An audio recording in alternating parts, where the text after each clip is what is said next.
Andu ana nio mekiritwo mukonde gukorwo makuite na wangi anana magathie na mbere kuhonia nguraro thibitari-ini wa Meru thutha wa gukorwo makuruhanite mutino-ini wa ngari uria urahanikire mwena wa Igembe ya muhuro kaunti-ini ya Meru.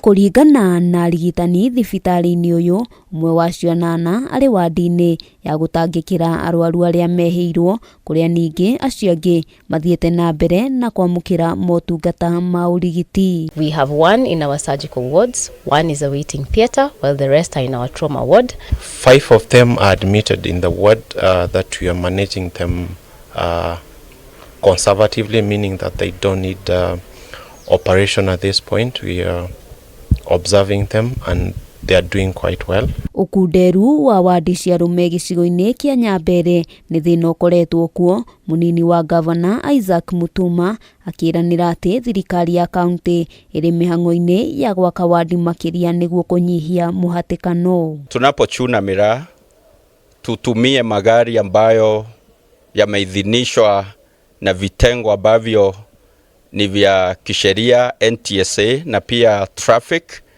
Wao wanakagua magari haya ambayo yanabeba vijana ambao wanachuna miraa. Hamwe noguo matereba ni moritio kugia na uigiririki barabara-ini niguo kunyihia mitino iria ikoretwo ikihanika igicungiririo ni wagi wa kihariro. Tusi overload magari zetu ambayo sababu inaweza leta accidents, kupoteza maisha ya watoto pamoja na wazazi, na pia kuleta hasara kwa barabara kwa sababu ya kukimbizana na hela. Handu-ini ha Kameme TV, ritwa riakwa ni Wambui wa Njuguna.